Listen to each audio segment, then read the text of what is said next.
if all you play is the trumpet and you're not very good at it, you got to get better at it.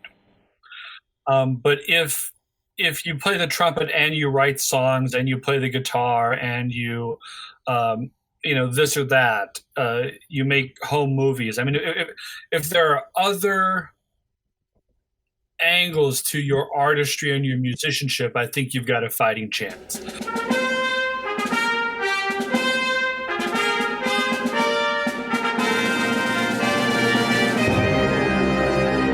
Hello, everyone. Welcome to Everything Band, a podcast that features conversations with composers, conductors, and performers of music for winds and percussion.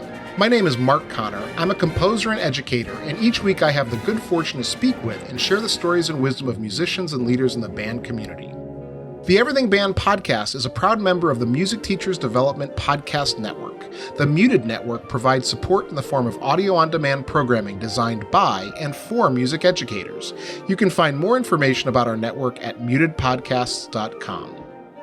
Before we begin, I'd like to thank all of you for listening. I appreciate your time and hope that you are finding value from these interviews. I rely on word of mouth and social media to bring the show to new listeners. If you think you knew one or two people who might find these interviews useful, please let them know about it. You can also help by following me and sharing posts on Facebook, Instagram, Twitter, and YouTube. Remember, help your students live up to the best that is in them through music. And now on to my next guest, Travis Cross. Hi, Travis. Hello. Travis, thanks for joining the show. I'm sure a lot of my listeners know who you are, but could you introduce yourself? Yes, my name is Travis Cross. I am the wind ensemble conductor and currently also serving as the department chair at UCLA. So Travis, can you tell everyone your origin story? How'd you get started in music? Sure. So go way back. I was adopted from Korea at the age of 4 months, approximately. And I grew up in Ankeny, Iowa, which is a suburb of Des Moines. So from Korea to a very traditional white nuclear family in the middle of Iowa, in the middle of the country. And it was just a wonderful place to grow up. I was never... we weren't rich. There were never a ton of resources, but I grew up in a place where we never really wanted for anything either, and any opportunity was available. I mean, I feel like I was privileged enough to grow up someplace where I believed that I could do whatever I wanted to do if I earned it, and if I worked hard and had the skill. So I started out in that sort of quasi-idyllic environment. And the other thing that is really fortunate is just, that this suburb of Des Moines, where I grew up, had amazing music programs all the way through the schools, especially at the high school, but also in the middle school and at the elementary school level. So it was something that was around all the time and at a high level. My father played guitar in a country gospel band before I was born. So there are lots of records in the house and lots of recording equipment. We had a piano. So I started on Suzuki piano when I was 4 or 5 years old. Unfortunately, the biggest mistake in my entire life was stopping that after a couple years. So I'm not a very good pianist, and if there's anything I could have back again, it would be that. I did a lot of, because it was Suzuki, I did a lot of playing by ear. I did a lot of plucking stuff out at the piano. I'd hear something on TV and I'd go up and try to figure it out. And then I was doing church choir and starting band in 5th grade in school, and chorus in 6th grade, and was very active in that all the way through school. It was in middle school, or junior high school, as we called it back in the day, when I first got serious, I think, about music. And I tell people all the time that I'm a musician today because of an Andrew Lloyd Webber musical about trains played by actors on roller skates. I saw Starlight Express, my sainted, brilliant, gorgeous, and inspired junior high choir director, Nancy Cooper, told us all to go see Starlight Express. This was the first national tour. It was coming through Des Moines. The show had just closed on Broadway a couple years earlier. I think we're talking 1990, 89 or 90. Um, and it was 1990, actually, because this year's the 30th anniversary of my being a theater goer. So it was 1990, and I went to the Civic Center of Greater Des Moines and saw this show, which is in many ways a pretty dreadful show, one of his weakest efforts, but it was magical for me. And the production was spectacular. Lots of technology, lighting, sound that they hadn't really taken on the road before, and I was just sort of blown away, and I kind of fell in love with it. And then I went to the public library and started checking out record albums of other shows. I think we had a record of Jesus Christ Superstar in the house already, but I got the record to Evita from the Kirkendall Public Library in Ankeny, and the record to Phantom, and the record to Les Mis. And this is where I started learning that music. Played it on my Fisher-Price record player at home. And then a couple friends, I think three other friends and I decided we were going to write a musical. And we started kind of plunking around with some ideas, a little Yamaha Portasound keyboard or something. And I played one of the songs for Mrs. Cooper. And she was, one of the best sopranos in Des Moines. She was a professional singer as well as a teacher, and very good friends with one of the best composers in Des Moines, who wrote for theater. And she got a grant, I think, through the Iowa Arts Council or something, for my first composition teacher, for Linda Robbins Coleman, to come in and give us, I think it was a 40-hour residency on writing a musical. Turns out we didn't really know anything about music, right? I mean, we didn't really know what chords were or how a song was written. So as opposed to really being an independent study on writing a musical, it became, basic harmony and music theory and how to write a song. And so the musical was never performed, thankfully, because it was dreadful. But a couple songs from it, I think, were kind of nice. And that's what sort of got me sucked in as a musician. So by that time, I was in band. I was decent, not great. I was in choir, swing choir, everything. But when I went to high school, I was the kid who was a composer. And then my high school band and choir directors, both of whom were outstanding musicians, gave me immense opportunities on both sides to do arranging, to do writing, to do sequencing on computers. Both of them were really into Macintosh computers at the time. And so I started using Finale, when I was maybe a sophomore in high school, which doesn't seem early now, but I finally made the jump to Finale when version 3.0 came out, which is the first version where you didn't have to use numerical codes to type in accents. So through high school, I started doing a lot of marching band arranging, writing pieces for my high school choir, did some arranging for like the freshman show choir.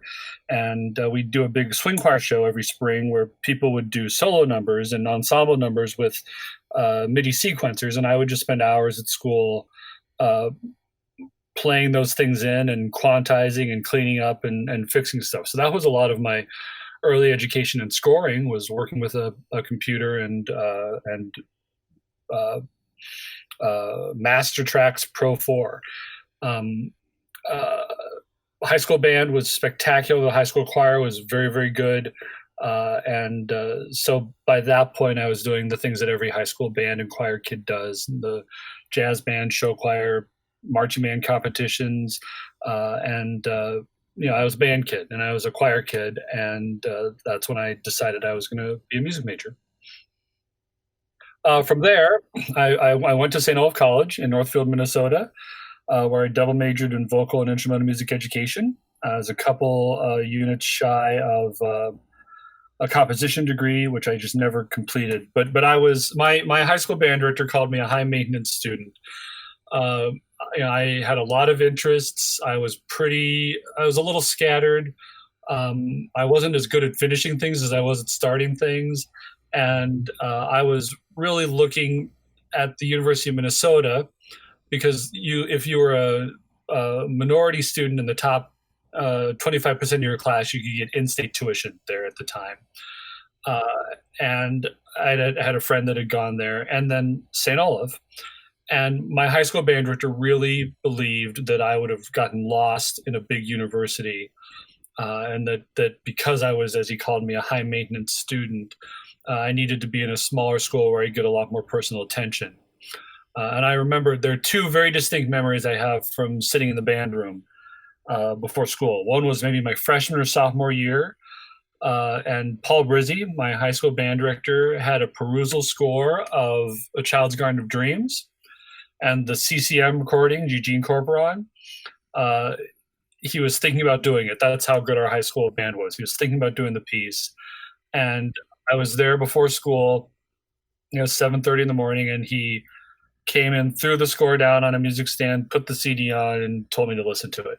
And I got lost on the first page. I think that was actually the first band score I ever tried to read was David Maslanka's A Child's Garden of Dreams when I was like a sophomore in high school.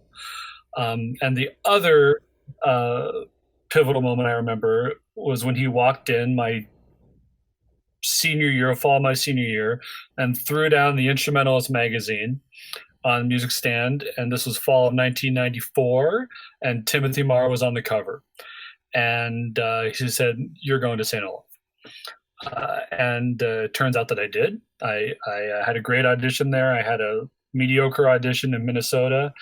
I got accepted both places, but St. Olaf just felt right. I didn't think I could afford it, but at private colleges, it's high tuition, high rebate, right? High discount. So I got need-based scholarships. I was able to afford it, and I went there, and it was maybe the most important decision I ever made in my life was to go there, and it was beautiful. I loved everything about it. The residential setting, the Minnesota Lutheran attitude, the music ensembles, the teachers that I had there.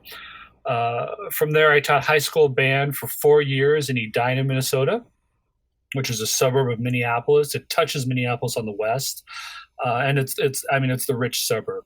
I tell people, if you've seen Mighty Ducks, if you've seen the movie Mighty Ducks, the bad guys were my students. But it was a wonderful community. There are a bunch of spoiled rich kids in that city, but there weren't a lot in the band. I would always tell people that when it comes down to it, you're going to get private lessons. You're going to be playing in a buffet R13. You're going to have a lot of advantages if you come from a more affluent background. There were 2 kids I know on the high school basketball team who had gyms in their house. So there are certain advantages, but athletes and musicians, they still have to do the work. Your daddy can't buy you a good tone, and your daddy can't shoot free throws for you. There are advantages and privileges, but my experience in that affluent school was that those kids were amazing, and that those kids were beautiful, hardworking students who earned what they had. They started, many of them, not all of them, but many of them from advantage, but they were the ones who had to walk through that door. And so I loved teaching there. I had a mentor colleague. I was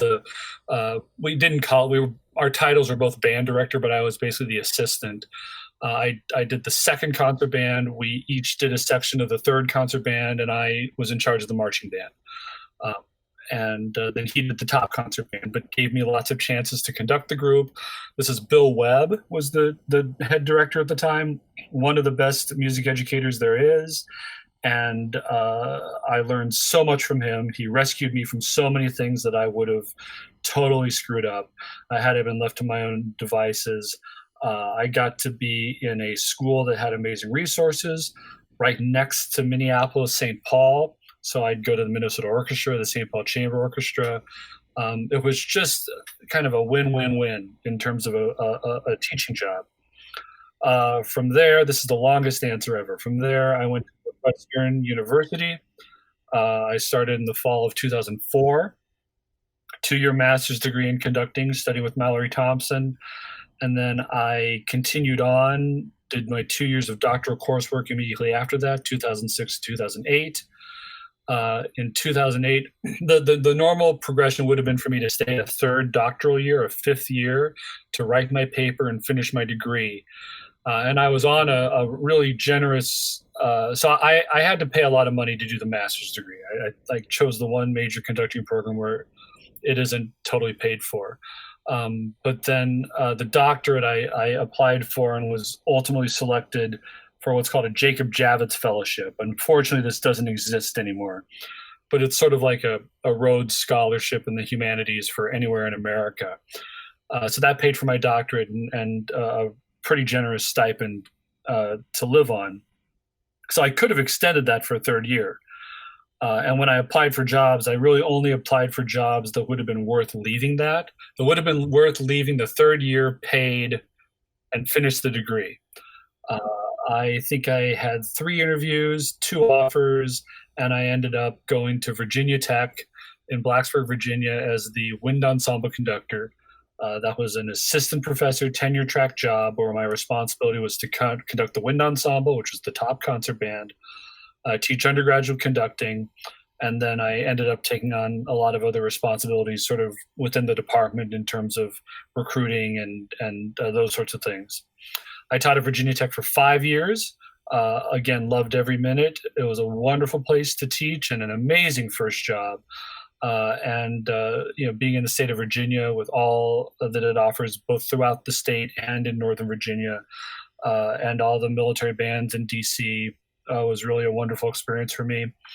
After 5 years at Virginia Tech, I finished my doctorate. Finally, it took me 5 years. I basically finished the degree a couple days before I would have lost my job. And then 6 months later, I had a tenured position at UCLA. So I like to say I went like within a matter of months from almost losing my job to having tenure. But in 2013, I was hired as the wind ensemble conductor at UCLA, and I'm currently almost done with my 7th year there. So that is 7 plus 5, 12 years college teaching, 4 years as a grad student, 16, 4 years as a high school band director. We won't count the 1 year that I was student teaching in a long-term sub. So this is essentially year 20 of teaching and year 12 as a college band director. Mm-hmm. So Travis, that does rival the longest answers ever given on the show. I just want you to know that. So no, it's good because now I'm gonna go back. I was writing notes like mad during that, so now I'm gonna go back and ask you some questions. With some follow-ups. Absolutely. So now, did you mention what instrument you played, and I just missed it? I'm a recovering percussionist, and it's a one-step program, which is just stop. Just stop playing. So I was a percussionist. I was not a very good drummer. Never learned how to play drum set, and I was a pretty mediocre snare drum player. I was a pretty good mallet player. My junior year of high school, I played the first movement of the Creston Concertino.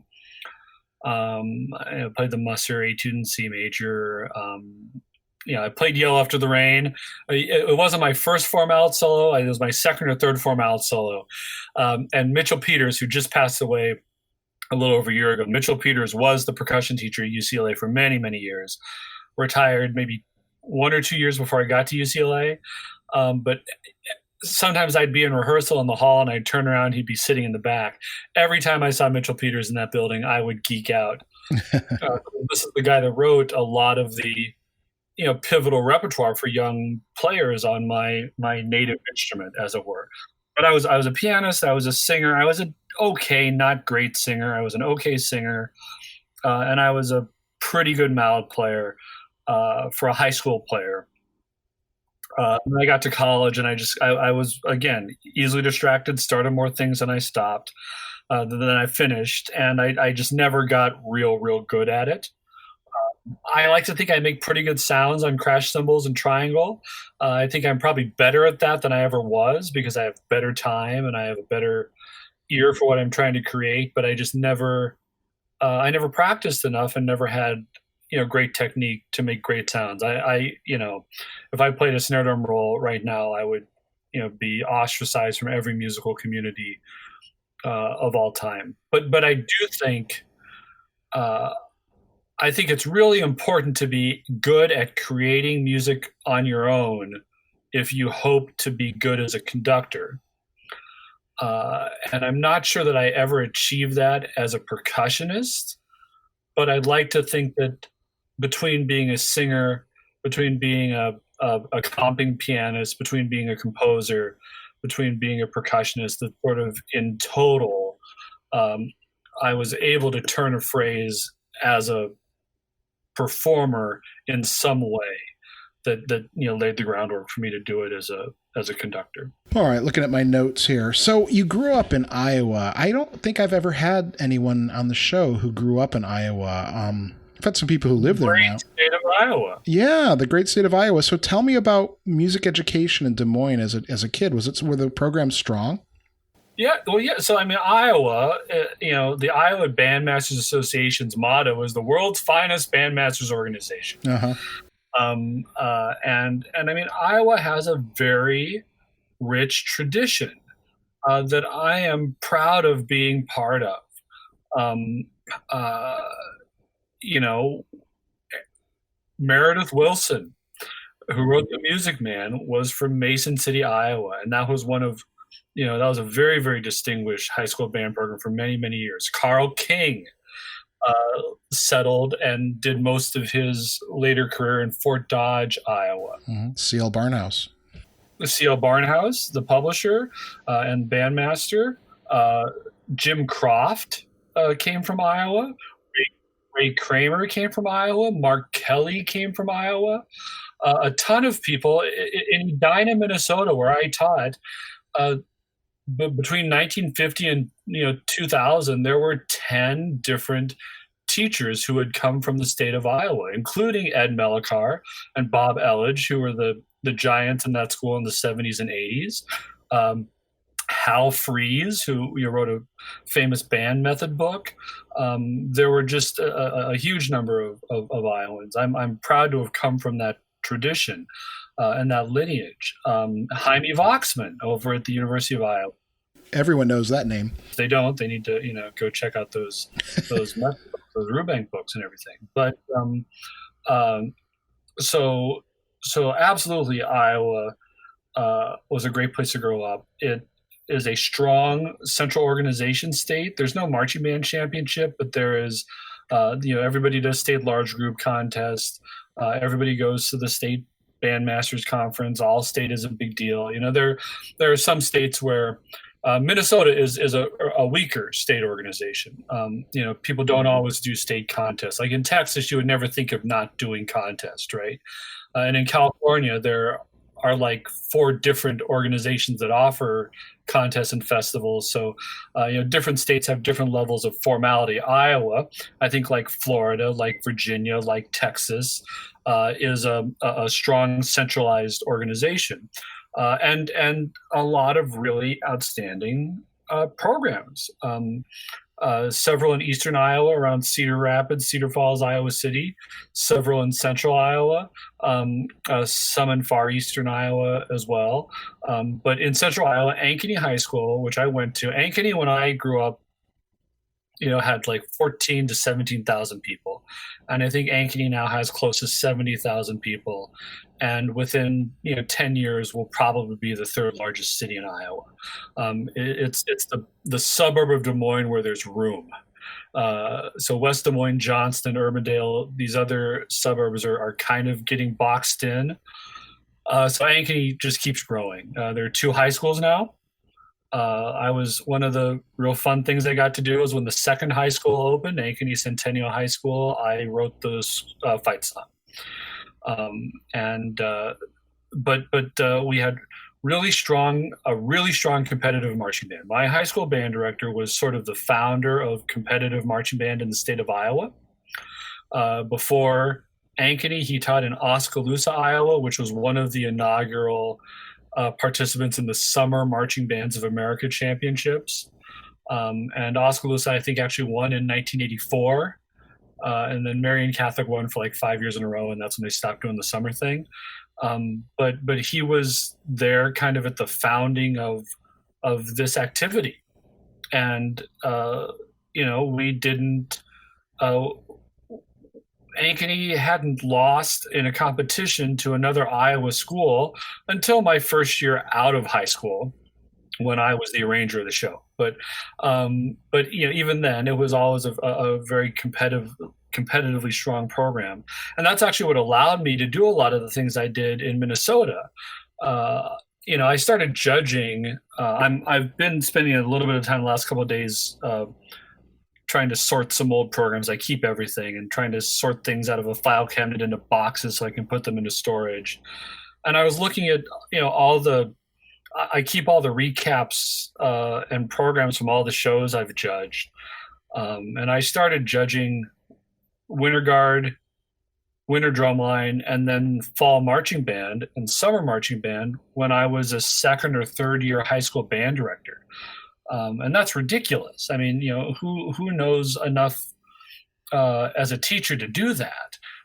But I had been at that point for like 4 or 5 years, the music arranger for one of the leading high school marching bands in the Upper Midwest. So I kind of got into that world through my life as an arranger designer, right? And then what I learned, so this is Malcolm Gladwell talks about this, right? Like the difference between the hockey players who are born in January and December. And if you're born in January, when you're 6 years old, you're like twice as big. So of course you're better. And then you get put on the best team that then gets the best ice time and then gets the best, touring stuff. And it's like the students, there's a certain inflection point where if you're good, you get tracked in a way that allows you to get better and better and better. It's like Gustavo Dudamel, right? I mean, he's like 3 or 4 years younger than I am. But if you look at what he was doing when he was 17, it was different than what I was doing at 17. It allowed him to get better than I was. And then because of that, he had opportunities to go do this thing that allowed him to get way better. And then he had opportunities to do this thing that allowed him to get way, way, way better. And so I'm not saying that I'm like really great at judging high school marching band or anything, but because I got an early start at that, I was able to learn a lot of things and be exposed, be around a lot of people, have a lot of mentors, see a lot of performances. I got to practice this when I was earlier. The same thing happened with me conducting honor bands. The first 2 honor bands I conducted were when I was a master's student at Northwestern. And when I was a high school band director in Minnesota, a half dozen really wonderful, beloved colleagues, people who are old enough to be my parents, would invite me to come conduct their high school bands on a piece that I'd written, right? So I'm 23, 24 years old, and I'm learning how to be a guest conductor well before I should have. And I learned things, and then I got better at it. And I did a couple honor bands early because I was a composer. And then I did a couple more, and I was able to do a bad job and then do a little better job and do a little better job. And so by the time I'm a first year college band director, instead of this being my first rodeo, I've done this, 5-10 times. And it kind of allowed me to get comfortable doing a lot of things maybe quicker than it otherwise would have happened. And that's what I talk about when I talk about the privilege, right? And the privilege of growing up in Ankeny, Iowa, that had these amazing programs. I was in the show choir the first year that we competed. I'm still proud of this. There were 3 sophomores in the junior senior show choir. My friend Aaron Perry, my friend Kate Jansen, and me. And I'm 50% sure that I got into the group because I'd been sitting outside the room right before the list got put up. And he was just like, oh God, we got to put his name on the list or else he's going to lose it. But we were the 3 sophomores in the competitive group. That was the first year that group competed. And like 15 years later, they won a national championship or something.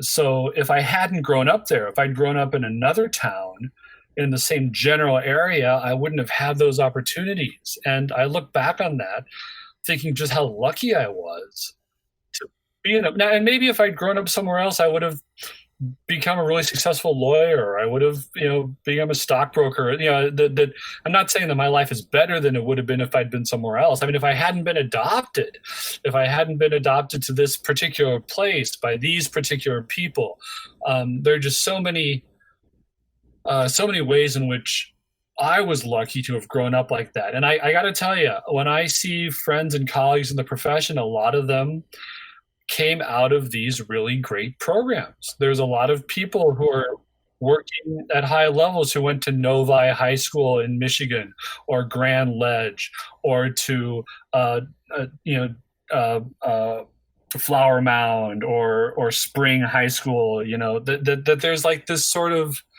uh, it's not fair, but boy, it's a real blessing to have had a chance to be exposed at an early age to a high level of excellence, and then to be smart enough to cling to those people for the rest of your life and career, and use them as mentors and confidants and continued teachers to help you learn and get better.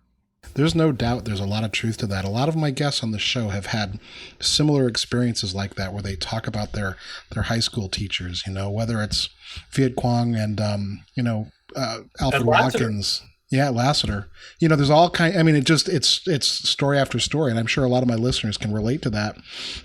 Yeah, it's really interesting. A story you talked about, that idea of inflection point and opportunities.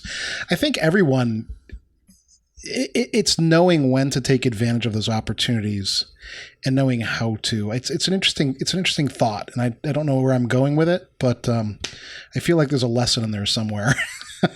I think the lesson there is to be grateful and to appreciate how your success is not all of your doing, and how that creates a responsibility to find ways to help other people have enrichment and growth and success. I mean, listen, I have no shortage of ego. I think I'm pretty talented, and I think I worked pretty hard. I mean, every chance you have to take an opportunity, you either take it or you don't, right? Just like the rich students, in City X, it's not given to you. You have to walk through the door. But the fact that the door is there, and the fact that you go through life with the enormous privilege of believing that you can succeed, which not everyone has. I mean, that's a reason why I feel the way I feel about creating opportunities, about trying to lift up younger teachers, especially younger teachers of color, about trying to create opportunities, is because I think I'm finally old enough to recognize that, there but for the grace of God, right? Had I not been fortunate enough in this way, my life wouldn't have turned out. I wouldn't have had the chance to earn and to work and to enjoy certain things. So I really feel like, there are lots of great teachers and great musicians that don't come out of great programs. It's not like it's a one-way ticket.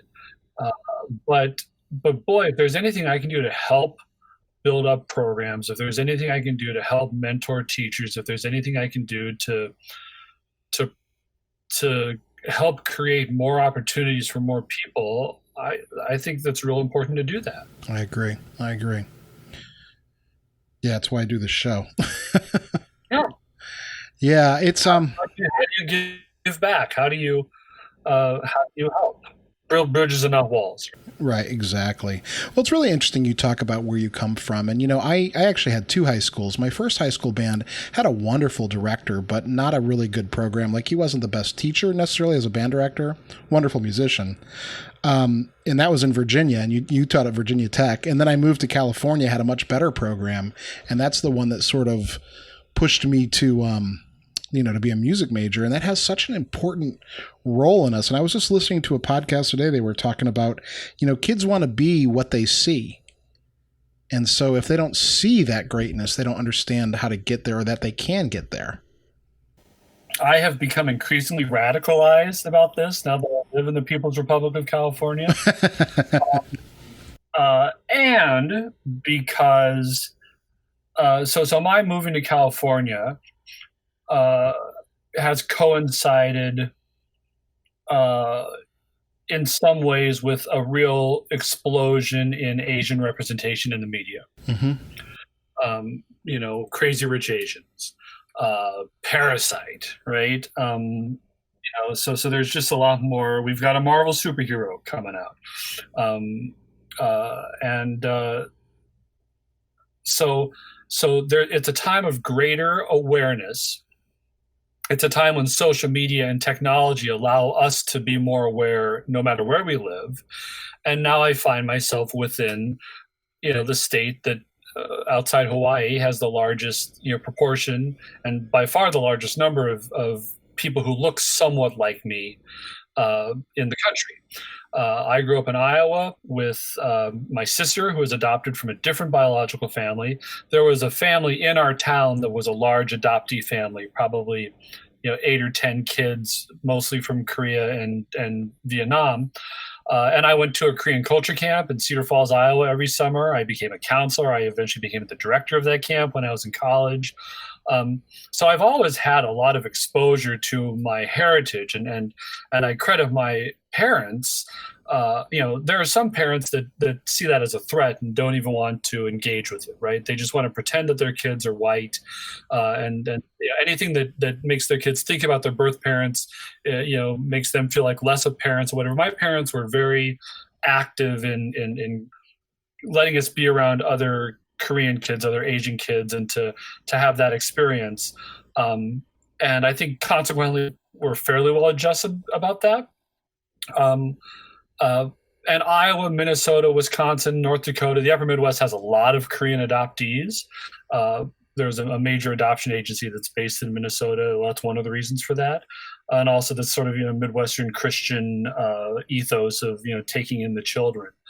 But Des Moines, Minneapolis, Chicago, Blacksburg, Virginia, I was never really part of a large community. And at Virginia Tech, most of the Asians were Chinese students who were studying engineering or some scientific field. Northern Virginia. I mean, I would enjoy going up to Northern Virginia. I remember I walked into the Centerville High School band room once to work with their top band, and every single one of the 18 B-flat clarinet players was Asian. I got a real kick out of that, and I make all kinds of inappropriate jokes about it. If I go to a more rural state and I look at the list beforehand and I don't see any Asian last names, I'm like, well, who's supposed to play the clarinet? But now that I live in California, that I teach at a university that's 35% Asian, and of course in classical music, where we're even slightly more overrepresented, I like it. I have said this many times. It's not a reason to hire someone for a job, and it's not a reason to take a job. But I find enormous meaning in the fact that I can be both around students who look a little bit like me, and that I can be a role model on the podium for students who look a little bit like me. It's not that, I mean, I became a band director and I never had a Korean conductor. My primary doctoral teacher is female. It's not that, you have to have someone who looks just like you to feel like you can do it. And I don't think people need to see Mallory Thompson or Emily Trinan or Sarah McCoy or Paula Kreider or Cindy Johnson Turner. I don't think they need to see a female conductor to believe that they can be a female conductor. But boy, I think it's a real good thing. I think seeing that representation matters. It matters for the women to see a female conductor, and it matters for the men to see a female conductor. And it matters for Asian players, because this is the one oddity. I'll finish my little diatribe here. This is the one oddity about Asians, is we tend to make up a lot of the percentage of the performers, but very few of the conductors. There are not a lot of Asian band directors, especially. There are several that are sort of famous in the orchestral world, but there aren't a lot of Asian band directors. And so I have sort of, over the last 4 or 5 years, especially now that I'm, I guess, in a place where I'm able to give back a little bit of leadership, and now that it is a time when we see more representation in the media. And listen, I have tenure. I am probably in the job I'm going to retire in. I don't have to prove anything or earn anything right now, so I can spend a little more of my energy looking outward and trying to help others as opposed to trying to get myself ready for the next thing.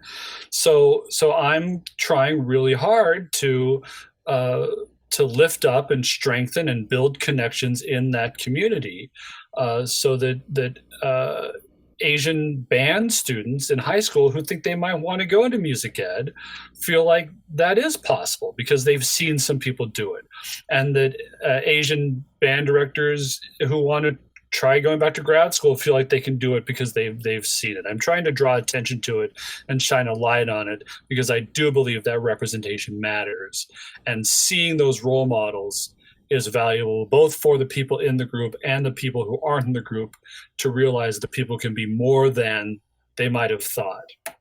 You mentioned being in California, and as someone who graduated from high school in California and was a high school band director in California, it's almost like it's so different than the rest of the country when it comes to Asian and representation of Asians. I don't know if you feel that. No. I mean, there's a critical mass. I mean, not to minimize it, but it almost felt like normal to have my Asian kids. There wasn't this sort of like, I have Asian kids in the band. You know what I mean? I don't know if that's coming out right. But. And part of that, I think, is the family ethos. Listen, now I'm speaking for a community that isn't me, right? The second generation, third generation, but a lot of it is that immigrant ethos. And that the parents came and did something manual so that the next generation could be doctors and lawyers whose children now have the chance to choose whatever they want to do. I think certainly there's also, this is a little politically incorrect, but certainly especially East Asians, kind of the first generations of immigrants, there's a way in which I think historically, anthropologically speaking, assimilation was seen as a goal, that you came to America and then you tried to be as American or better as possible. So things like classical music and academic success that were seen as sort of all American things you would pursue, right? So there is a lot of it, and it is, I think, fairly normal. And again, it's a different experience than mine. Mine was as an Asian with non-Asian parents, with a non-Asian last name, right? So there's lots of dimensions to it. But I think the other thing that is interesting about California is you've got a critical mass of lots of different nationalities or ethnicities, right? So you have Japanese students and Chinese students and Korean students. A lot of people know the difference. And they know the difference between the foods for sure. But there's a different kind of identity, and there's a different comfort because there's a ubiquity. Now, I will say I was on the BART, like a month and a half ago, right before all this started, and I'm standing there by the door, and there's an older Chinese couple sitting there, and these teenagers walked by and said, "Oh, it smells Asian." So it's not like there's no racism, discrimination, or prejudice here, but there's just so much of it that nobody, I think, is all that bothered by. Nobody finds it to be unusual. It's just another layer of the rich diversity that makes California the 21st century state that it is. Yeah, I loved the diversity in my high school band. Let me be clear that I don't ever want to be invited to do something because I'm Asian, right? All of the female band directors who are friends of mine don't want to be invited somewhere because they're a woman. And one of the most offensive things you can say to someone is, "Oh, we're so glad that our female students had a chance to see you." Because really the proper flippant answer is you should be glad your male students had a chance to see me too. And you should be happy all your students had a chance to see someone who's as committed to the music and well prepared and passionate as I am, right? But it absolutely is valuable and meaningful for students to see people who look different on the podium. Not that it's anyone's great career to be a band director.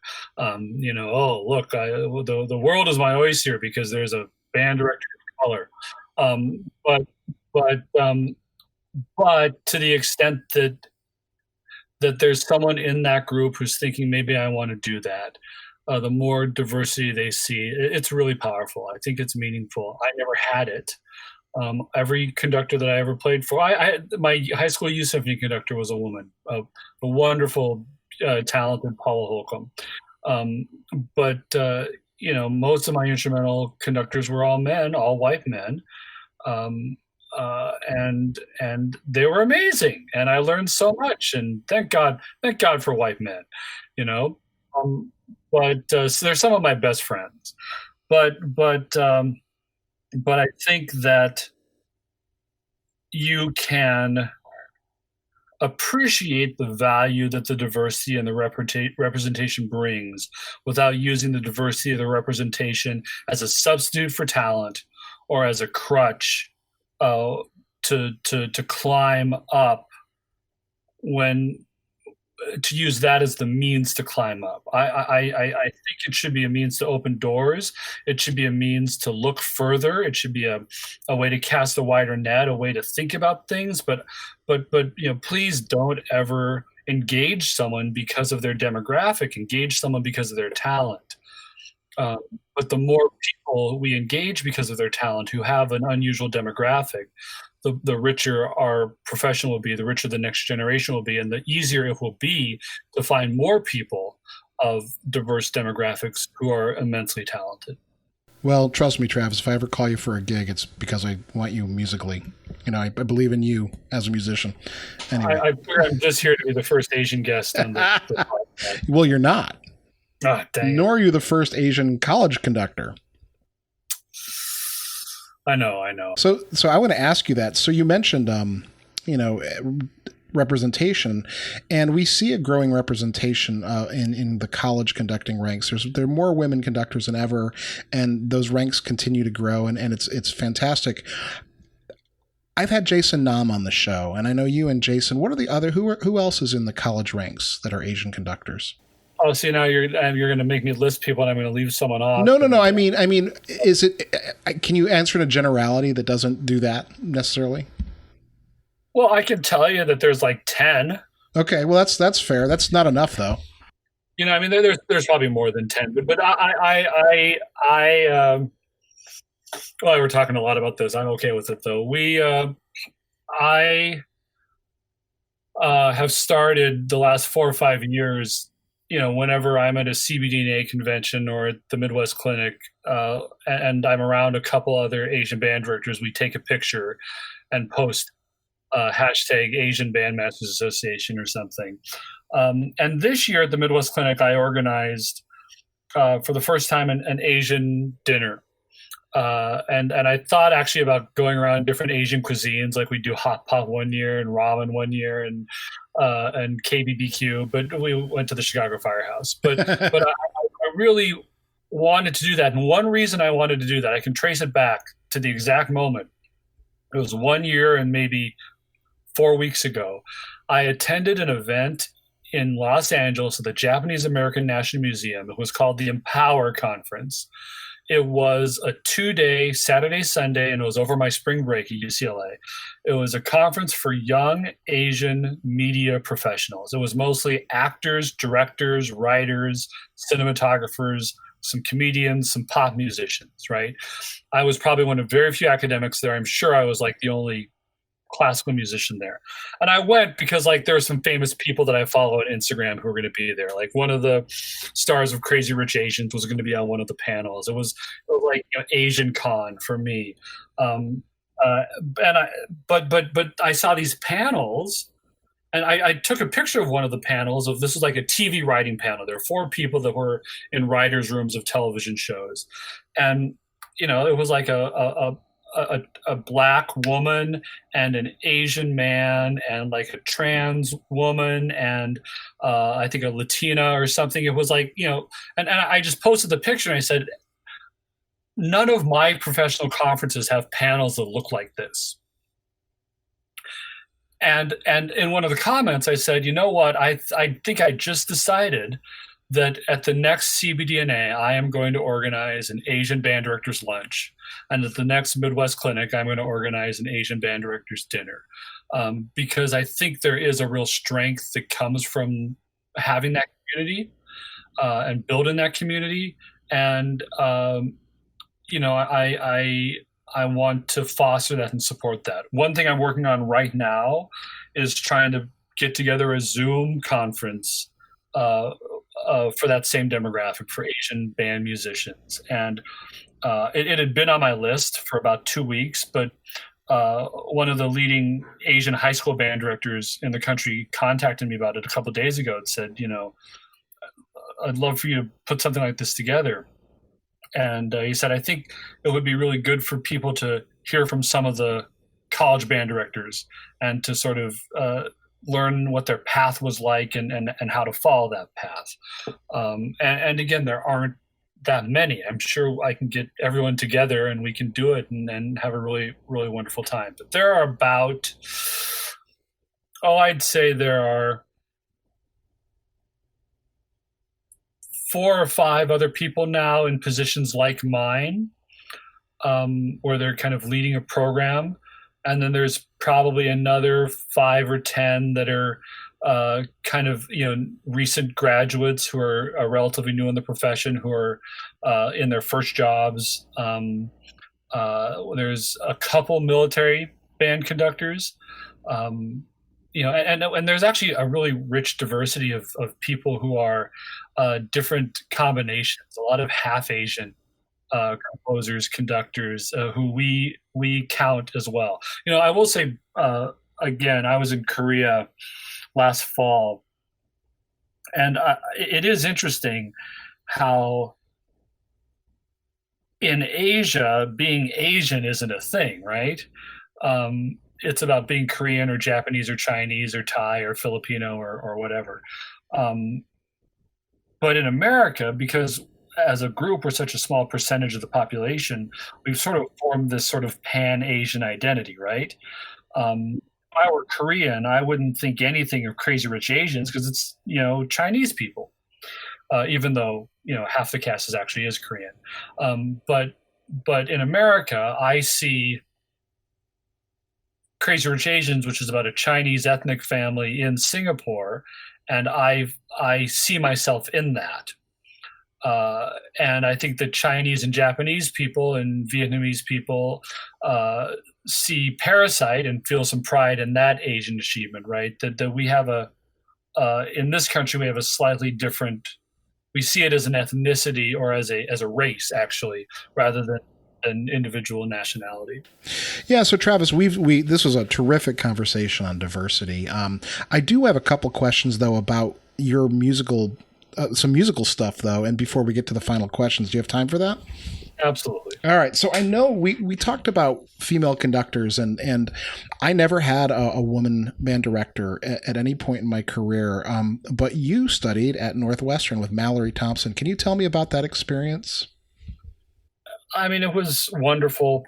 It was challenging and rigorous and inspiring and illuminating. I mean, it's so the first time I saw Mallory Thompson conduct the Iowa All-State Band when I was like a freshman or sophomore in college. She was the first woman ever to conduct the Iowa All-State Band. I think I'm going to be the first non-white person ever to conduct the Iowa All-State Band. But I then played in an intercollegiate band my sophomore year of college. I think it was my sophomore year of college. She had just started at Northwestern, so this would have been February 1997. And she conducted the Minnesota Intercollegiate Band, and she's from Minnesota. She went to St. Anthony Village High School. She took trumpet lessons from the person who was the band director at the school I student taught at, 2 teachers before I student taught there. for her, it was a little bit of a homecoming back to Minnesota, and I was in that band, and my dear friend Emily Trinan was in that band. That was both of us the first time we ever worked with Mallory. So I was blown away. I just thought she was amazing. The program was these great classic works: Festive Overture, the Wagner Trauermusik, Lincolnshire Posy, and March from Symphonic Metamorphosis. And those were pieces that I had loved for years. There's a St. Olaf Band CD, the only St. Olaf Band CD that was out before I got there. Had both Festive Overture and the Hindeman March on it. So those are like, I used to put that CD on in the back of the music library late at night when no one else was there, and I would conduct along to those two pieces. So like to do this music that I love so much, it was my first Lincolnshire Posy. With her, it just blew me away. I thought she was amazing. And I started going to conducting workshops. The first conducting workshop I ever did was University of Minnesota, summer of '97. I talked my way in as a fellowship student. You weren't allowed to do it till you were a senior. And one of our St. Olaf seniors had done it the year before. So I was aware of it. And I said, I know I'm only a sophomore, but I'd like to do it. And they said no. And then I wrote back later and said, well, if you need an extra percussionist, just let me know. And I think eventually I just wore them down. And they let me go. And so I did my first conducting symposium summer after my sophomore year, and I wasn't going to conduct, but there were some extra slots open the last day. And I signed up. I ran upstairs to the Shanninger music booth, and I bought a score to Hymn Song of Philip Bliss because I knew that piece. And then the next day I conducted, and Craig Kirchhoff had to go meet with the dean for something. So I worked with the guest clinician, who was Mallory Thompson. So she's the first person that I ever did a conducting workshop with as the coach. I still have that video. And then I did her symposium, several times, so much so that the grad students in Northwestern called it the Travis Cross Memorial Conducting Workshop. But ultimately, it ended up that that's where I went, and I chose it because of her, because I had always been inspired by her, and I also chose it because I knew that the players there were spectacular, that the sounds that I would be around were amazing. And I chose it because I loved Chicago, and I wanted to be in a city where I could see a lot of theater, and I could hear the Chicago Symphony. And it's a pretty good university too, I hear. But it was a lot of hard work, and it was a lot of self-doubt. But there are some very powerful, meaningful ways I'm not going to tell you about where she sort of encouraged me. Actually, both my high school band director and Tim Marr and Mallory, all in very key ways that they might not even be able to remember, said things to me at certain points in my time that sort of helped give me the reassurance or the confidence to keep doing what I was doing. So it was really wonderful watching her work, watching her conduct, even better, watching her rehearse, and watching her work with that ensemble that she just adores with every ounce of her being, and making friends for years and years and generations of those players. It's also been one of the most important decisions of my life. And there were two schools I was looking at, both of them amazing. Three, actually. There's one I'd looked at the year before. And if I told you what schools they were, you can't go wrong with any of the places that I was looking at. And I feel fortunate to call the teachers I didn't ultimately study with mentors and friends today who've both kicked my butt in significant ways and made me better. But I'm confident that for me, studying at Northwestern with Dr. Thompson was exactly the right fit. I think I was in a place in my life where I was, and I have seen this at every program, and I think it's true in my program too, that if it's not the right person at the right time, it isn't great. And if it is the right person at the right time, it's beautiful. And so for me, I feel like it was so much the right combination for me that I can't even imagine what my life or career would be if I had gone somewhere else. Do you have one lesson from her that sticks out that you would pass on to others? Well, I'll give you two, because I'm all about a short interview. One was specific to me, and one I think is more of more general applicability to other people. We got assignments for the Midwest Clinic. We would always take a seminar, and I do this with my students. I did it at Virginia Tech, and I do it at UCLA. I take a seminar, and we talk about how to get the most out of a professional conference, not how to network and kiss butts and advance yourself, but how to learn, right? How to put yourself in positions where you will get the most out of the experience. How to dress, how to talk to people, how to get into a conversation and how to get out of a conversation, right? So you're not like sitting there looking at Professor Reynolds while you've run out of things to say and it's awkward for everyone, right? So like trying to do that. And she gave us all assignments. And one of my colleagues, the assignment was to like be calm and to not get excited. And for one of my colleagues, the assignment was to smile. and for me, the obvious assignment would have been to shut up. I've always been pretty gregarious at these things. I know a lot of people. I remember a lot of people.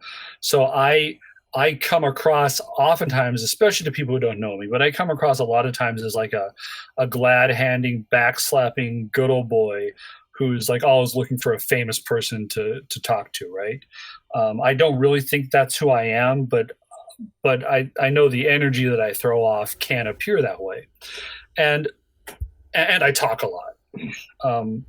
And so she could have said, Travis, your job is to listen, or your job is not to talk, or your job is to never be the first person that talks. But what she said was, she said, your assignment is to, whenever you're in a group of people, and you'll be in a group of people because you always find them somehow. Whenever you're in a group of people, notice the person who is contributing the least and find a way to bring that person into the conversation. And so what that accomplished was shut up a little bit and listen and be aware of people other than yourself. But what it taught me was how to do that, but also how to be a conduit, how to bring people together, how to ask questions and not just say things. And it was a really powerful lesson. And now one of the things I think that people joke about when I'm at conferences is, I always start by making sure everybody who's in the circle knows everybody else. I've embodied that role often, and that comes directly from that assignment in my first year of my master's degree. The more kind of musical, meaningful thing was I remember singing once in a lesson. We would sing a lot. And I make my students sing a lot because a lot of times your physical gesture is what gets in the way of your expression. When you start moving your hands too early when you're studying a score or trying to figure out how to conduct, instantly that means your imagination is going to be limited by what your hands can do. Your technique becomes the limiting factor on your expression. So a lot of times it's better just to sit on your hands, put your hands in your pockets, and just sing to see what your ideas are. And then once you know what your ideas are, then figure out how to make your hands do it. But if you start conducting too soon, your hands get in the way of your ideas, right? So she would have us sing a lot. And I don't know, Gounod Petite Symphony or something. I was singing, and I had a voice degree. I thought I was a decent singer. And I sang something, and she stopped me, and she said, "Why are you not singing it musically?" And I thought I was, and I think I probably was, like on a objective level. I think there was some sort of shape to it. There was some sort of line, but it wasn't real intentional, and every note didn't have a purpose. I wasn't singing through every note, and that was a common thread, right? Was you have to be the best musician you can be. You have to use your imagination, and you have to commit. You have to push yourself on the interpretive side. And that is what ultimately sets the table for you to develop any sort of physical technique, which of course only exists to serve your imagination and your musicianship. So it's the sort of sing it again, only be musical this time. It's not that it wasn't musical, but it was like good enough musical. It wasn't the very best and most expressive I can be musical. And if you've seen her conduct, you can guess that whenever she sings something, she's going to be pretty close to optimum, and that becomes her normal, and that becomes what she asks for on the podium. And I know I'm not there yet, but getting to see that in how she works, and then having it demanded of me in my studies was probably the most important lesson I learned. Mm-hmm. That's really interesting. I love the way you said that, as soon as you start to move your hands, you're limited by your technique. What about those who are limited by their technique? I mean, other than just practicing and getting better, how do we get our musical ideas across? Or is there a way if we don't have that technique? Well, here comes the third hour. I have a lot of strong feelings about this. It was kind of the crux. I was honored to go to Texas this year, and I did 4 sessions as the featured band clinician. And this was a lot of my presentation. And I do have, after 20 years of doing this, I'm to the point where I think I have an idea of my own. I'm not just, a combination of a lesser version of all the amazing people I've been lucky enough to be around. I mean, if I were a clone of Craig Kirchhoff, that'd be a hell of a great thing to be, right? Or Alan McMurray or Jerry Junkin or Mike Haithcock, all these amazing people. But the thing that I think I say differently than other people, that I sort of arrived at myself, that isn't really that different. It's not actually that different, but there's a very key distinction, is that I don't tell my students anymore to look like the music. What I always learned as a conductor was look like the music. And instead, what I tell my students to do is to move in a way that coaches, influences, and instigates the players to move their air and their fingers and their bodies in a way that creates the sound you want to achieve. Oh, that's good advice. So it's not that this bar sounds like a sunrise, so I'm going to do this with my arms, or even that this bar is moving to the downbeat, so I'm going to do this with my arms. It's that in order for the ensemble to make that happen, they have to pace and direct their air in a certain way to achieve that. And I want to move in a way that shows that proportion, shows that pacing, and shows that direction. So again, I'm going to look like the music. I'm going to look like a sunrise when I do it, but I'm not doing it to look like the music. I'm doing it to coach them. You think about your trumpet lesson, right? The best trumpet lesson you had. Your teacher is sitting there conducting their way through the lesson. They're pointing and they're moving their hand across their body, and they're standing up and they're raising their arms. They're doing all kinds of physical things that are designed to remind you about how to move your air. And that's what I want my conducting ultimately to be.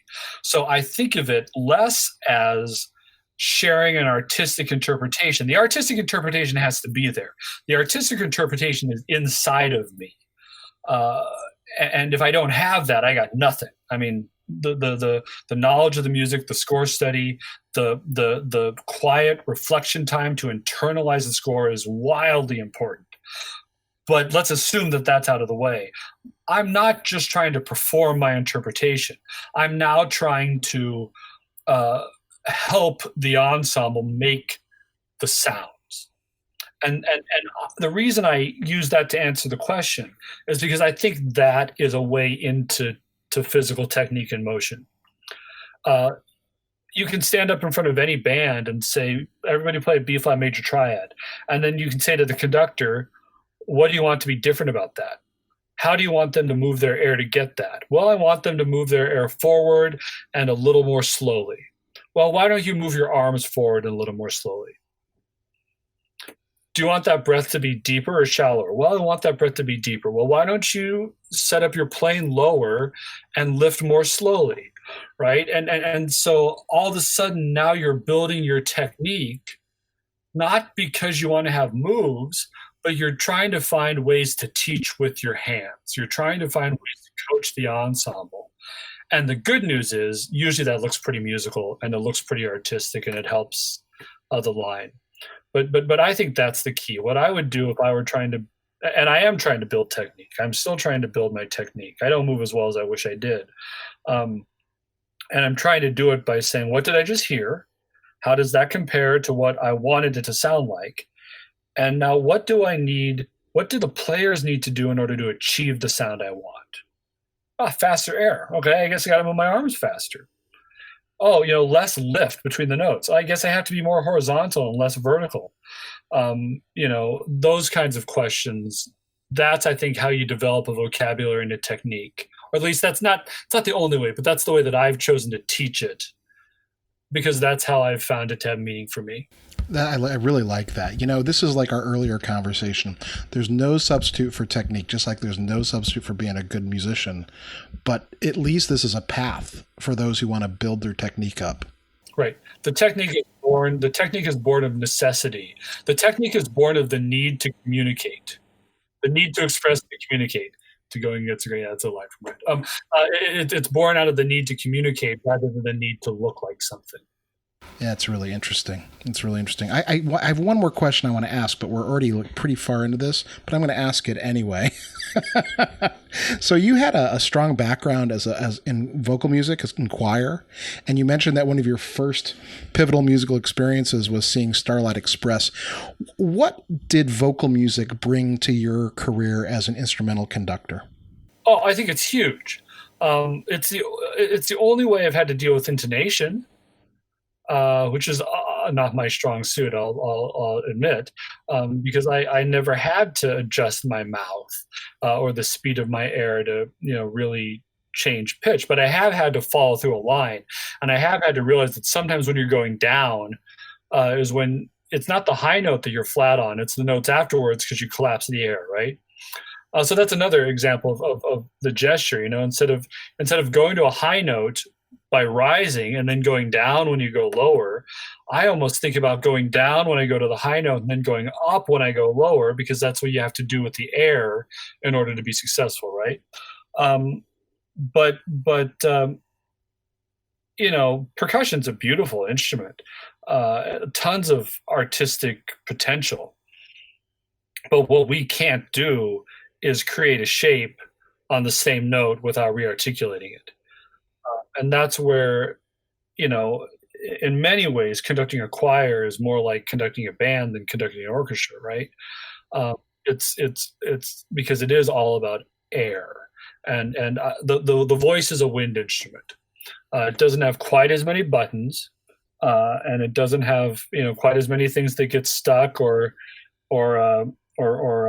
need to have springs replaced, but it's a wind instrument, and I think that's what my singing has done. I mean, it also gives me the ability to demonstrate.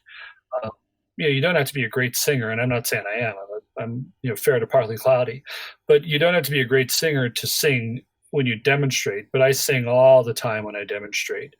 And if you're a young band director and you're not a good singer, A, get better at it.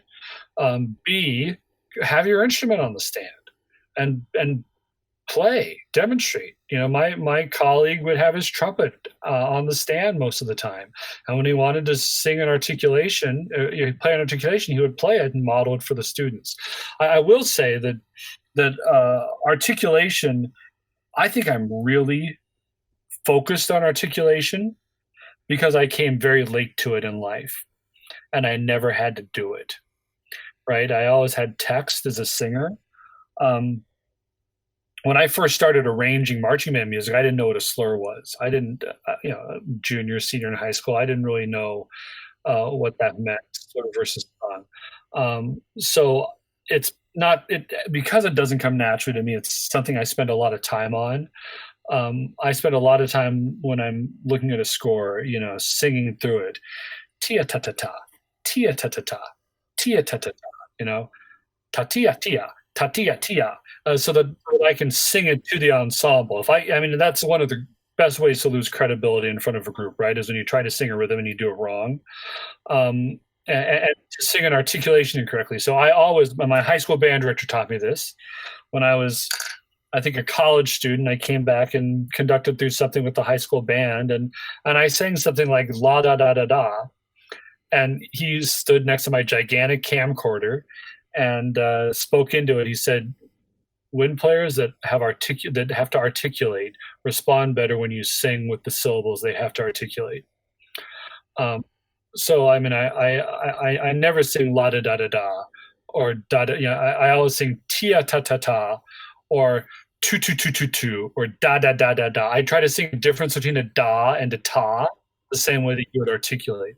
I've strayed out of what your question was, but I think the main thing about being a singer is just that you have to learn how to move air, you have to learn how to pace air, and you have to learn that sometimes it isn't about more air, it's about a different shape to the air, and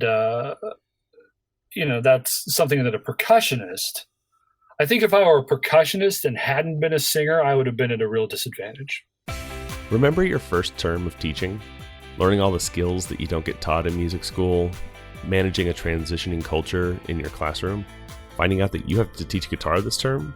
During those early years, we found out that leaning on a community of music educators was important, not only for building that knowledge in ourselves, but also maintaining enough sanity to serve the students right in front of us.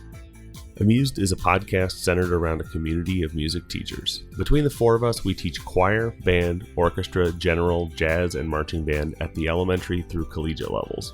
We certainly don't have all the answers, but you're welcome to listen in while we try to find them.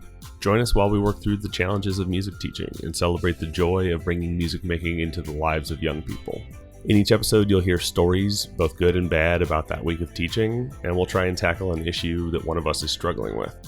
Something we're all taught is that music brings people together, but being the only teacher in your subject at a site can be really isolating. We think everyone ought to be a part of a community, and you're welcome to come join ours. Episodes come out on Wednesdays during the school year, and you can find us wherever you get your podcasts and at amusedcast.org. All right, Travis, we should really get to our final questions here. So exciting. And they're big ones, so we'll see how this goes. The first question I always ask everyone is, where do you draw the line between healthy and unhealthy competition in music? I think if it makes you better, it's healthy. And if it makes you hate music, it's unhealthy. If lots of people can win, competition can be healthy. And I think if lots of people lose, it's unhealthy. There's competition in life. Only one person's going to get a job. Only one person's going to win an election. We are competitive all the time. But if your goal is to win this job and only this job, and you lose it, you're going to be pretty unhappy. If your goal is to win this job, but there are 5 other jobs that you also could win, or 20 other jobs you could win that would make you happy, now you have something to win, but losing doesn't mean the end of the world. So I think it's well, let me answer this in a slightly different way, which is something I say often, which I learned from Mallory Thompson, but I've put it into my own words, which is that growth exists at the optimal intersection of patience and impatience. You have to be patient with yourself because sometimes things just take time. Sometimes you just have to do it a certain number of times, and I might have to do it 10 more times than you or 15 times less than you, but you just have to do it a certain number of times in order for it to take, right? And so if you beat yourself up because I can't do that yet, oh my gosh, I watched Mallory Thompson do that and I can't do it yet, I suck, I quit. That's not healthy. That's not good for anyone. But if you're infinitely patient and you don't have any impatience, you're just going to sit on your butt and not get any better. There has to be enough impatience that drives you to do the work, that drives you to stay in the practice room an hour longer, or to keep the score open another 15 minutes, or to get on the plane and go to the workshop that you're a little bit scared of doing. So you have to have enough impatience to push yourself, but you can't have so much impatience that you aren't kind to yourself and don't give yourself the time for some things just to sit, simmer, marinate, and take. So I think the competition, I would answer the same way. If you have no competitive energy whatsoever, you're probably not going to get very good. But if all you have is competitive energy, you're probably going to be really unhappy and not a very interesting musician. So it's finding that balance. And I think the line moves. And I imagine you're going to ask me a question about work-life balance. And I would answer that the same way. There is not one line. It's a continuum, and it moves back and forth at different times in your life and different times in your career. When you're a master's student in performance, you better be real competitive, you know? And 2 or 3 years after that, when you're taking professional orchestral auditions, you got to want that more than oxygen. I mean, because it's hard and it's disappointing and it's expensive, and you just have to get to a certain point. You know, Michael Phelps doesn't win those gold medals without being competitive. But if you're like that all the time, you're going to burn out or you're going to injure yourself. If you so I'm just going to segue to work-life balance. If you're a first-year band director and you're trying to maintain optimal work-life balance, you're probably not a very good band director. Your first year in a job, in any job, but especially your first year as a high school band director, is not the time to have balance. It's the time to work your butt off. And it's hard, and it's supposed to be hard, and that's okay.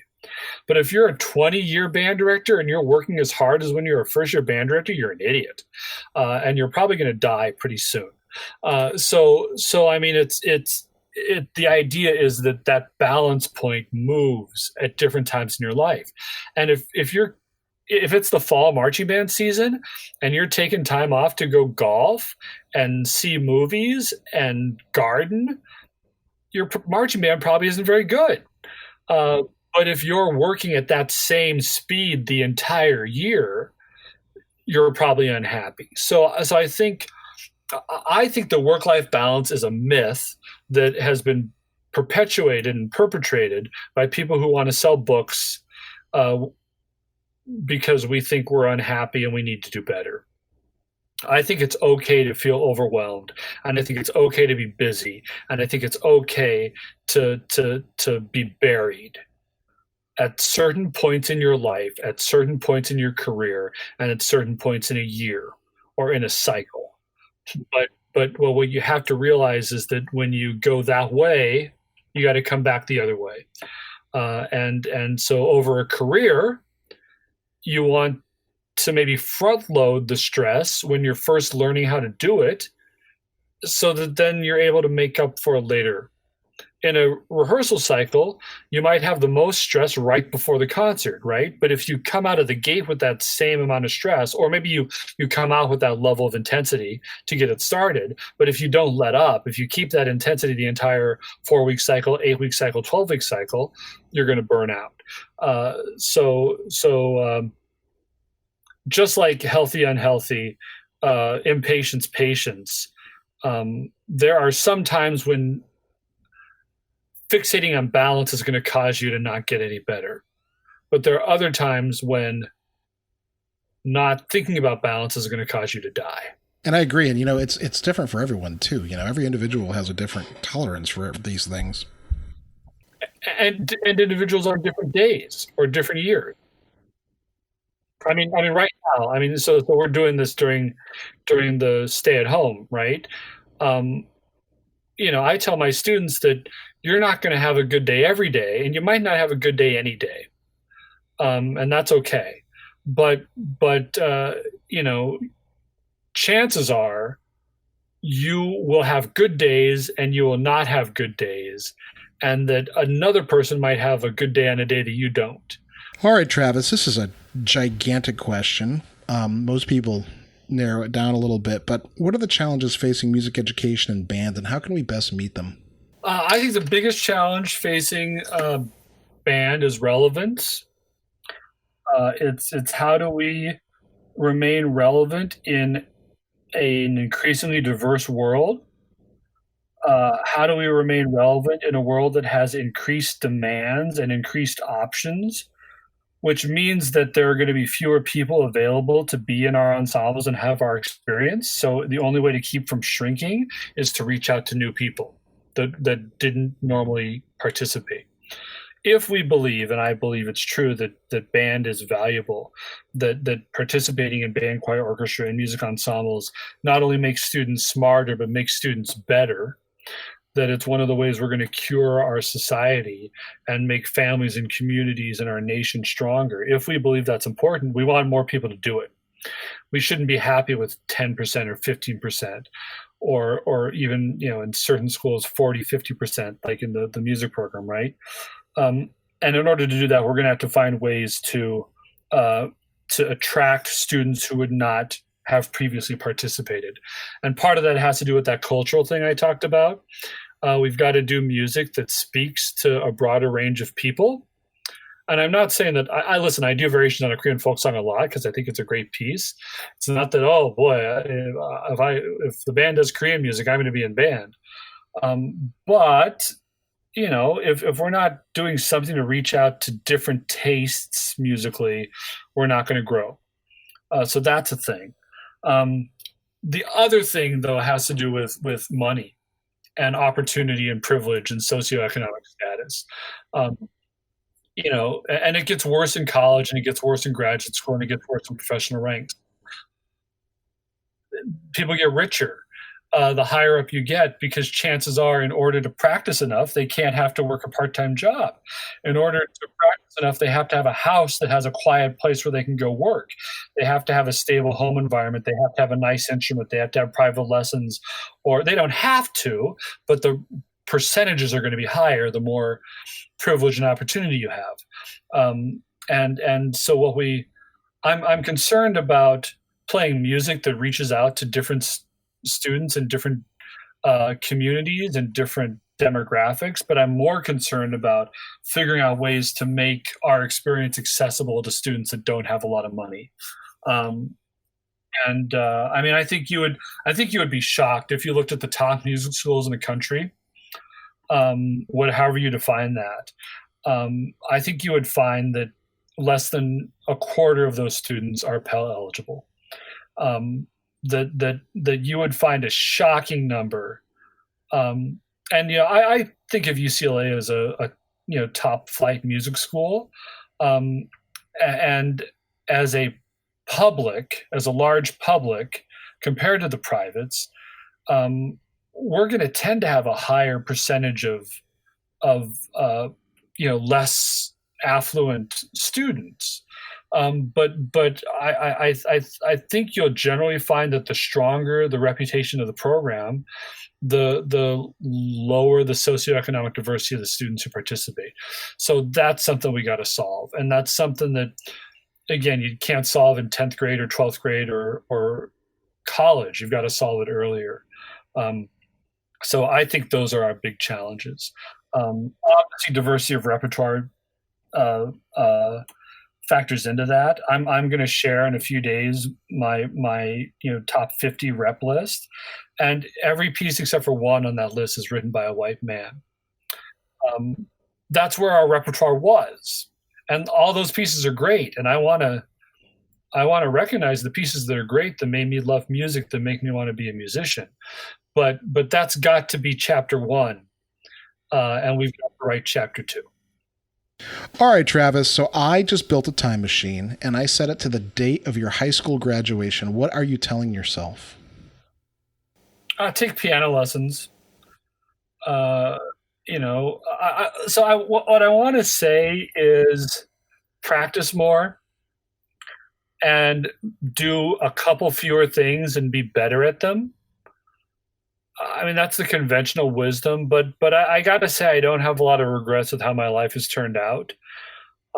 I'm pretty happy, and I get to do a lot of cool things that I never dreamed would have been possible. I joke a lot that the 22-year-old me just kind of can't get over what I get to do, what I get to do, where I get to do it, and who I get to do it with. So I have a hard time saying do less, because I know a lot of what I've been able to do in my life and my career is as a result of all those hours I spent doing student government at St. Olaf and not practicing. Again, I'm not recommending students do that. But every mistake that I made and everything where I didn't do what I maybe should have is part of what made me who I am, and equipped me with the range, the breadth, as well as the depth of skills to handle the challenges that I've been fortunate enough to face. So I don't want that to sound like, oh boy, he's perfectly happy and wouldn't change a thing. It's just that everything that I've done has been part of making me who I am. And so I yeah, sure, practice more, and do a little bit better job in the classes I didn't do as good a job at. But I think everything that I did led me to where I am. I'll say there was one year, I was 5 years of Virginia Tech, and I think 3 out of the 5 years, our honor band was always like the weekend after MLK. So it was always snow and ice season in Virginia. And I think out of the 5 years I was at Virginia Tech, 3 years we either lost a day or lost half a day of the honor band. And the first year this happened, I didn't run it. My predecessor kind of ran the administration, but on the day of, I was sort of the public face of the honor band, and I was interacting with the band directors and the students. I conducted the top group. We had 5 bands at this thing. And I sort of had to just jump into problem-solving mode when we had to delay the whole thing by 2 or 3 hours. And I was, running around talking to band directors. I was helping reschedule things. I was getting students to, give some campus tours. We were coming up with little activities. I did like a 30-minute group warm up in the ballroom for all the students that were there, that involved, I had everybody sing solfege and stuff. And it was like my second year at Virginia Tech. A lot of times it was some of these directors, first time they were seeing me. And I know that was a really important day in my establishing credibility with a lot of band directors, with my, making a mark that I was a person that they could trust their students to go work with. And almost all the things I did that day had nothing to do with being a musician, and had everything to do with all the other things in my life that I learned how to do, to communicate, to organize, to problem solve. And so I think, practice more. But at the same time, I would tell myself, live as interesting a life as you can, and do as many things, and develop as broad a skill set as you can, because you're going to need those things too. All right, Travis, not to be morbid, but if you had a choice, what would be the final work for Wind Ensemble Band, or anything really, that you'd want to conduct or perform? I know that this is a common answer, but I think it would be the Maslanka Fourth Symphony. It's a piece I've done a few times. So again, first band score I ever looked at was A Child's Garden of Dreams. The first band CD I ever bought was the CCM recording with The Child's Garden of Dreams on it. That piece and that voice, David Meslenka's music, has been in my life for 25 years. And it's incredibly meaningful to me. It's my language. It speaks to me. It doesn't speak to everyone. Not everybody loves David's music as much as everybody else. And I don't love every piece as much as every other one. But Child's Garden, I think, is spectacularly brilliant. And the Fourth Symphony has a compactness and a through line to it, and sort of an emotional journey that I find wildly fulfilling. It's. I mean, I guess the other answer would be West Side Story as a show, the whole show. But Maslanka 4 was the best thing I ever did at Virginia Tech. We did it the fall of my 5th year there. I wanted to see if we could do it because it's a hard song. And it went well enough that I knew we were going to Carnegie Hall that spring, and I programmed it, and we played it at Carnegie Hall. So the first time I conducted at Carnegie Hall, I did Maslanka 4. And David was at when the University of Miami Wind Ensemble came to CBDNA in Minnesota. They played at my high school. We hosted them, and Michael Colgrass and David Maslanka were both there. Brian Ballmajors wrote the other piece in that program. But so here I am as a second, third year high school band director, and I've got David Maslanka and Michael Colgrass in my school. And the University of Miami Wind Ensemble with Gary Green is playing Urban Requiem and A Child's Garden of Dreams. And, Gary, God bless him, just what a wonderful man, invited me to come to dinner and set me down right between David and Michael. And I was losing my mind. And, that I got to know both of them more, but David much better than Michael. I interviewed David for one of the pieces in my dissertation. He's so important to me as a person, and his music is so important to me. And the Maslanka Fourth Symphony is so important to me. I just did it last year at UCLA for the first time.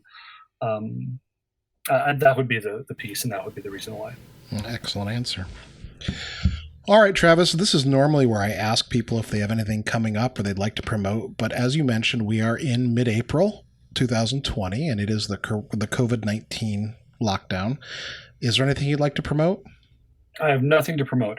What I would say is that, I did start a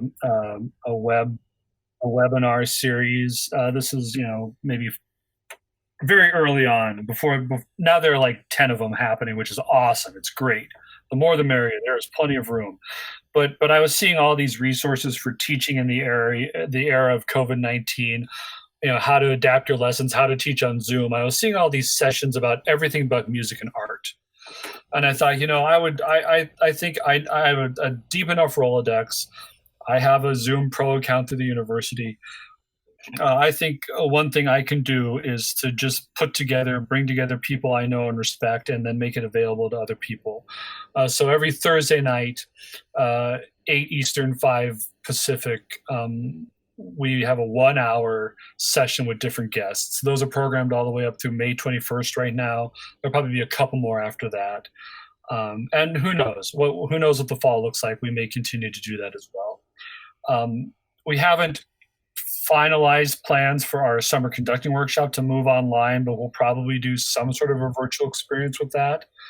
And then I would say to anyone out there who is a young Asian conductor, look for me, and we're going to try to do more and more stuff. We're going to try to build a community and build some connections and put people in touch with others.